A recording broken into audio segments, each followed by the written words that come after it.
நேயர்கள் அனைவருக்கும் வணக்கம். இன்றைக்கி நம்ம சேனலில் இதை பற்றி பார்க்க போகிறோன்னா, கணவனுக்கே குருவாகி நல்வழி காட்டிய நங்கை மங்கையர்க்கரசி நாயனார் பற்றி தான் பார்க்க போகிறோம். அவங்களோட குரு பூஜை எப்போன்னு பார்த்தீங்கன்னா, இந்த சித்திரை மாதத்தில் ரோகிணி நட்சத்திரம் எப்போ வருதோ அப்போ தான் அவங்க குரு பூஜை. வாங்க அவங்கள பற்றி தெரிஞ்சுக்கலாம். மொத்தம் நாயன்மார்கள்னாவே 63 பேர் இருப்பாங்க. அதில் 3 பேர் பெண் நாயன்மார்கள். இசை நாணியார், மங்கையர்க்கரசியார், காரைக்கால் அம்மையார். இப்போ நம்ம பார்க்க போகிறது மங்கையர்க்கரசியார் பற்றி தான் பார்க்க போகிறோம். அவங்க சோழ தேசத்து பெண். சோழ மன்னனுக்கும் பாண்டிய மன்னனுக்கும் ஒரு பெரிய போர் நடக்குது. அந்த போரில் பார்த்திங்கன்னா பாண்டிய மன்னர் வெற்றி பெறுறாரு. வெற்றியோட அடையாளமாக பாண்டிய மன்னர் மண்ணை விரும்பல, உன்னோட பொண்ணு கல்யாணம் பண்ணித்தான்ட்டு சோழ மன்னர்கிட்ட கேட்குறாரு. தோற்றவருக்கு ஏது மறுக்கும் உரிமை? அதால் சோழ மன்னனும் ஒத்துக்கிறாரு. மங்கையும் என்ன பண்ணுறாங்கன்னா, தன் தேசத்தையும் தந்தையும் காக்கும் பொருட்டு மணக்க சம்மதிக்கிறாங்க பாண்டியரை. அவங்க பாண்டியனை மணந்து மதுரைக்கு அரசியும் ஆனாங்க. மங்கையை மணந்த பாண்டிய மன்னர் யாருன்னா, நின்ற சீர் நெடுமாறர் ஆவார். ஒரு காலத்தில் சைவ சமயத்தில் இருந்த நெடுமாறன் சமண துறவிகளோட பேச்சை கேட்டு சமண மதத்திற்கு மாறிட்டார். ஒரு நாட்டோட அரசனே மதம் மாறினால் மக்களுக்கும் வேறு வழி இல்லை. அதனால மதுரையில் சைவ வழிபாடுகள் புகழ் குன்றி ஒடுக்கப்பட்டன. இந்த காலகட்டத்தில் தான் மங்கை மணமகளாகி மதுரைக்கு வராங்க. எல்லா பெண்களுக்கும் நிகழும் நடைமுறை சிக்கல் மங்கைக்கும் வருது. என்னன்னா, பிறந்த வீட்டில் அவங்க யாரை கொண்டாடினாங்க? சிவனை கொண்டாடி வழிபட்டாங்க.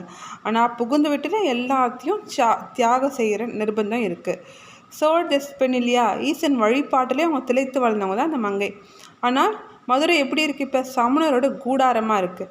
மன்னர் என்ன பண்ணுறாருனா, ஒரு ஆசை மனைவிக்காக என்ன பண்ணுறாரு, அவள் விரும்பும் ஈசனை வழிபாடலாம் நீன்ட்டு அவளுக்கு ஓகே சொல்கிறாரு. ஆனால் அதுவும் ஒரு லிமிட்டோடு தான். என்னன்னா, அவர் முன்னாடி யாரும் திருநீர் அணிந்து நெற்றியோடு வர முடியாது. அப்படி இருக்க மங்கை என்ன பண்ணியிருப்பாங்க, தன் நெஞ்சினில் திருநீற்றை அணிந்து மறைத்து வைப்பாங்க. அவங்க மனமெல்லாம் திரும்ப மதுரையில் சைவத்தை தழைத்தவங்க செய்ய வேண்டும் என்பதே ஒரே எண்ணமாக இருந்தது. அப்போதான் மதுரைக்கு அருகில் உள்ள வேதாரண்யம்னு ஒரு ஊர் இருக்குது. அங்கே சம்பந்தர் வராரு.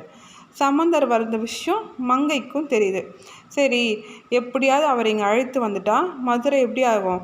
மதுரையும் தன் கணவனும் திரும்ப சைவத்தை நோக்கி நம்ம மீட்கலான்ட்டு அவங்க நினைக்கிறாங்க. அப்போ தான் அவங்களோட அமைச்சரை குலச்சிறையாரை அனுப்பி ஞானசம்பந்தரை வர வைக்கிறாங்க. மதுரையில் இந்த சமணர்கள் சும்மா இருப்பாங்களா? சம்பந்தரோட மகிமை மன்னர் கண்டிப்பாக அறிஞ்சிருப்பார். அதனால் மன்னர் அவரை சந்திக்க முடியாதுன்னு அவங்க நினைக்கிறாங்க. பாண்டியன் மன்னர்கிட்ட போகிறாங்க. ஞான சம்பந்தன் என்னும் மந்திரம் தருந்த சேர்ந்த ஒரு சிறுவன் வந்திருக்கான். அவன் கண்டு முட்டு என்றனர். கண்டு முட்டுனா கண்ணால் கண்டாலே தீட்டுப்படும் என்று பொருள். இந்த மன்னர் சும்மா இருப்பானா? அவன் என்ன சொல்கிறான் பாருங்க. கேட்டு முட்டு என்றார் மன்னரும். அதாவது அந்த செய்தியை காதினால் கேட்டதினாலே தனக்கு தீட்டு ஏற்பட்டு விட்டதாக சொல்லி பெரும் பிழை புரிகிறார் அந்த மன்னர். சமணர்கள்லாம் கூடி என்ன பண்ணுறாங்கன்னா, சரி ஞான சம்பந்தரை இருந்த இடத்த நம்ம தீயிட்டு அழிக்கலான்ட்டு ஆலோசனை பண்ணுறாங்க.